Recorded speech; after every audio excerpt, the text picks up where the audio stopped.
26 दिसंबर को वीर बाल दिवस के तौर पर मनाया था।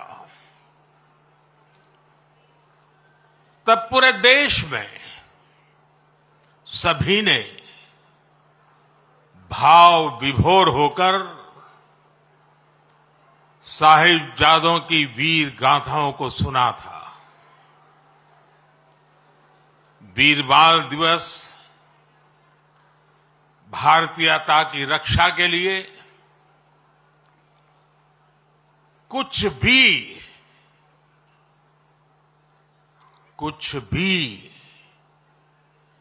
कर गुजरने के संकल्प का प्रतीक है।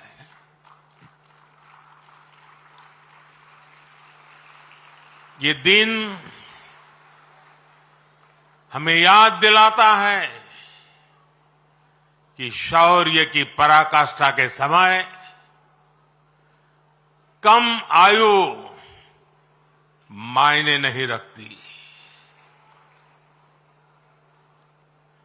ये उस महान विरासत का पर्व है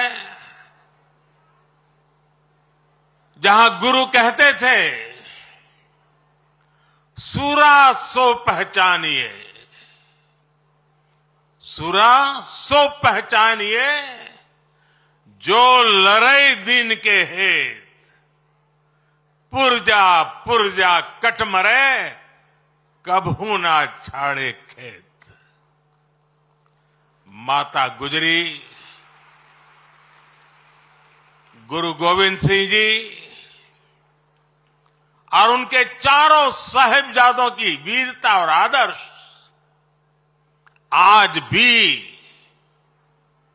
हर भारतीय को ताकत देते हैं। इसलिए वीर बाल दिवस उन सच्चे वीरों के अप्रतिम शौर्य और उनको जन्म देने वाली माता के प्रति राष्ट्र की सच्ची श्रद्धांजलि है। आज मैं बाबा मोतीराम मेहरा, उनके परिवार की शहादत और दीवान टोडरमल की भक्ति को भी श्रद्धापूर्वक याद कर रहा हूं। हमारे गुरुओं के प्रति अगाध भक्ति राष्ट्र भक्ति का जो जज्बा जगाती है, ये उसकी मिसाल थे। मेरे परिवारजनों, मुझे खुशी है कि वीर बाल दिवस अब अंतर्राष्ट्रीय स्तर पर भी मनाए जाने लगा है। इस वर्ष America, Britain, Australia, New Zealand, UAE और ग्रीस में भी वीर बाल दिवस से जुड़े कार्यक्रम हो रहे हैं। भारत के वीर साहबजादों को पूरी दुनिया और ज्यादा जानेगी, उनके महान कर्तृत्व से सीखेगी। 300 साल पहले चमकौर और सरहिंद की लड़ाई में जो कुछ हुआ वो अमिट इतिहास है। ये इतिहास बेमिसाल है। उस इतिहास को हम भुला नहीं सकते। उसे आने वाली पीढ़ियों को याद दिलाते रहना बहुत जरूरी है। जब अन्याय और अत्याचार का घोर अंधकार था, तब भी हमने निराशा को पल भर के लिए भी हावी नहीं होने दिया। हम भारतीयों ने स्वाभिमान के साथ अत्याचारियों का सामना किया। हर आयु के हमारे पूर्वजों ने तब सर्वोच्च बलिदान दिया था। उन्होंने अपने लिए जीने के बजाय इस मिट्टी के लिए मरना पसंद किया। साथियों, जब तक हमने अपनी विरासत का सम्मान नहीं किया, दुनिया ने भी हमारी विरासत को भाव नहीं दिया। आज जब हम अपनी विरासत पर गर्व कर रहे हैं, तब दुनिया का नजरिया भी बदला है। मुझे खुशी है कि आज देश गुलामी की मानसिकता से बाहर निकल रहा है। आज के भारत को अपने लोगों पर, अपने सामर्थ्य पर, अपनी प्रेरणाओं पर पूरा भरोसा है। आज के भारत के लिए साहिबजादों का बलिदान राष्ट्रीय प्रेरणा का विषय है। आज के भारत में भगवान बिरसा मुंडा का बलिदान, गोविंद गुरु का बलिदान पूरे राष्ट्र को प्रेरणा देता है। और जब कोई देश अपनी विरासत पर ऐसे गर्व करते हुए आगे बढ़ता है, तो दुनिया भी उसे सम्मान से देखती है, सम्मान देती है। साथियों, आज पूरी दुनिया भारत भूमि को अवसरों की भूमि, उसमें सबसे प्रथम पंक्ति में रखता है। आज भारत उस स्टेज पर है जब बड़ी वैश्विक चुनौतियों के समाधान में भारत बड़ी भूमिका निभा रहा है। अर्थव्यवस्था हो, विज्ञान हो, अनुसंधान हो, खेल हो, नीति रणनीति हो,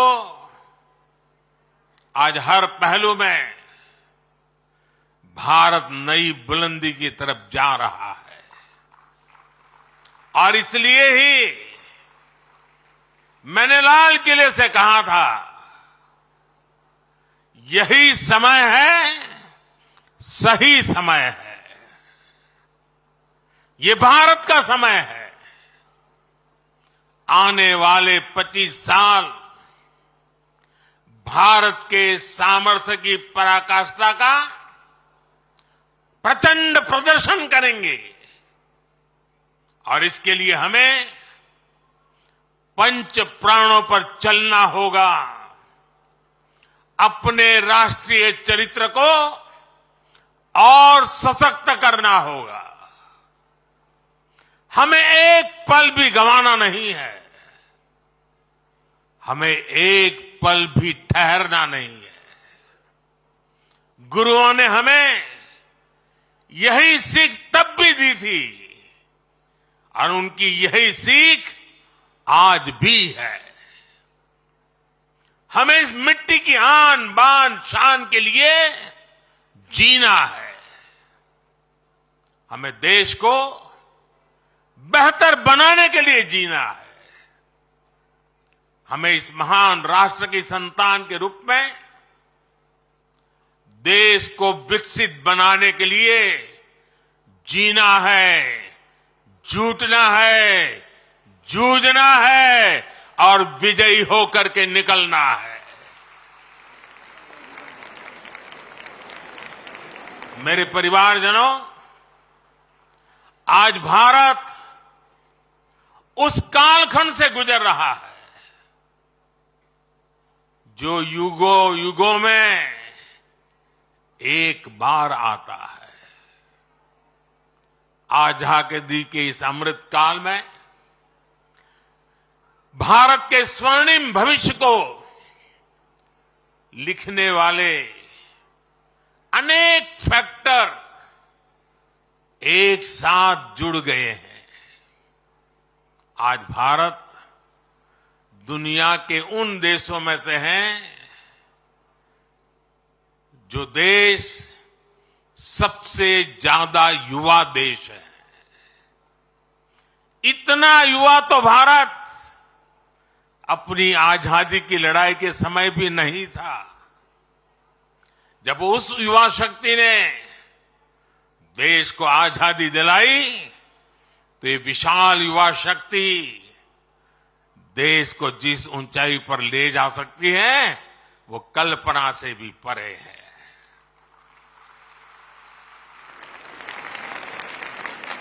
भारत वो देश है जहां नचिकेता जैसा बालक ज्ञान की खोज के लिए धरती आसमान एक कर देता है।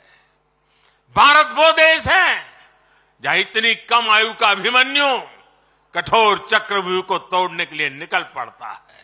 भारत वो देश है जहां बालक ध्रुव ऐसी कठोर तपस्या करता है कि आज भी किसी से उसकी तुलना नहीं की जा सकती।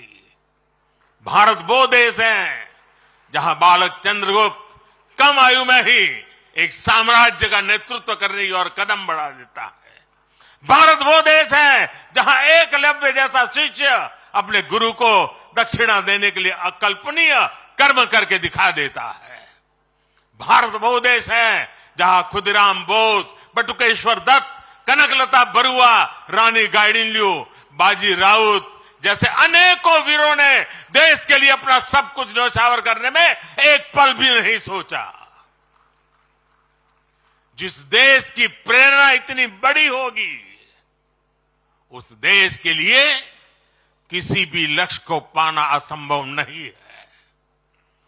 इसलिए मेरा विश्वास आज के बच्चों, आज के नौजवानों पर है। भविष्य के भारत के कर्णधार यही बच्चे हैं।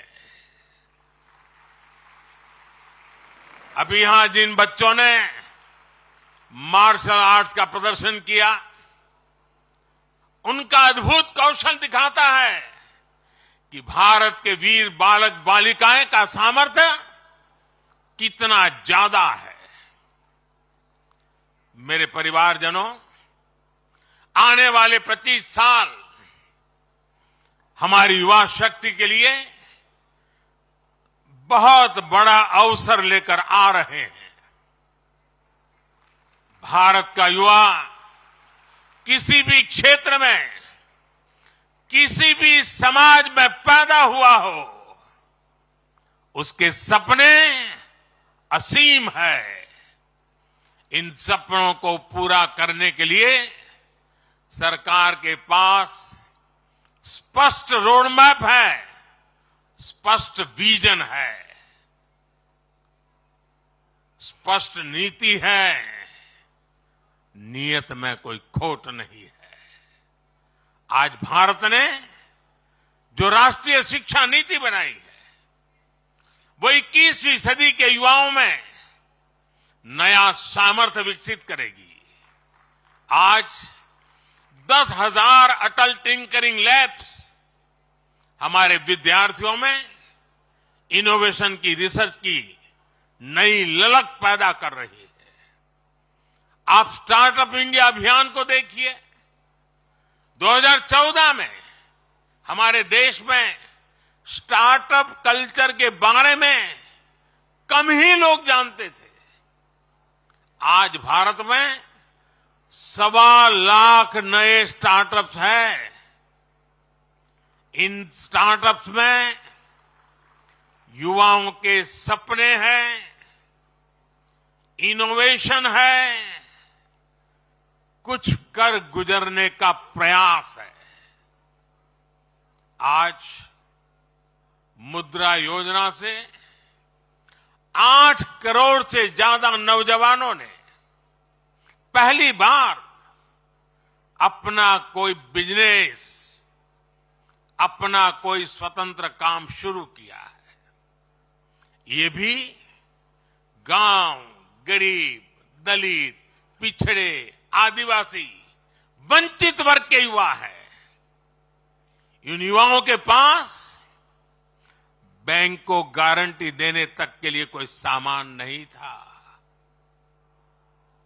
इनकी गारंटी भी मोदी ने ली।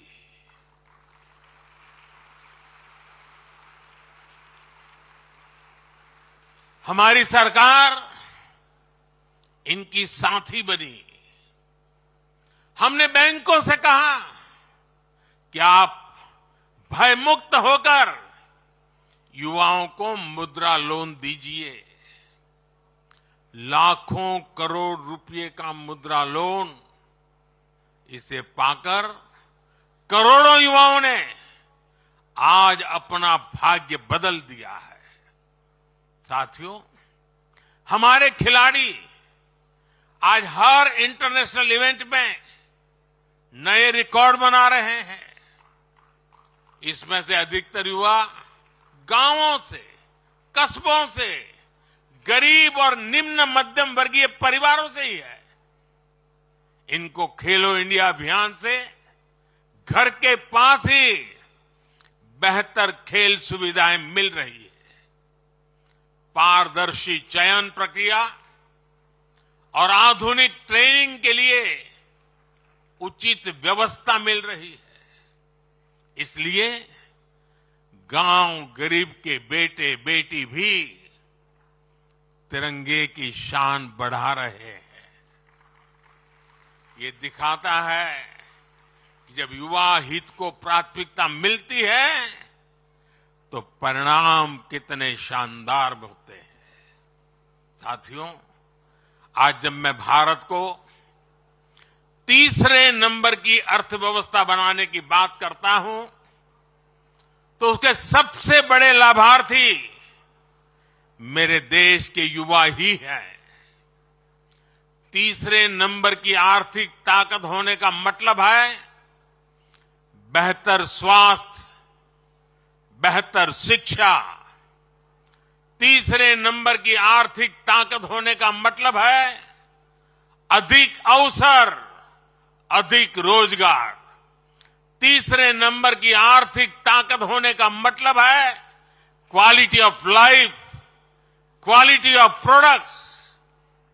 साल 2047 का विकसित भारत कैसा होगा, उस बड़े कैनवास पर बड़ी तस्वीर हमारे युवाओं को ही बनानी है।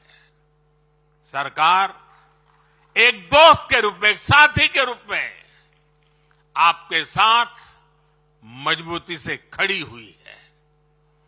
विकसित भारत निर्माण के लिए युवाओं के सुझाव और उनके संकल्पों को जोड़ने के लिए एक राष्ट्रव्यापी अभियान चल रहा है। मैं सभी नौजवानों से माय गॉव पर विकसित भारत से जुड़े सुझाव साझा करने का फिर से आग्रह करूंगा। देश की युवा शक्ति को एक ही प्लेटफॉर्म पर लाने के लिए एक और बहुत बड़ा मंच, एक बहुत बड़ी संस्था सरकार ने बनाई है। ये संगठन है, ये मंच है मेरा युवा भारत, यानी माय भारत। ये मंच अब देश की युवा बेटियों और बेटों के लिए एक बहुत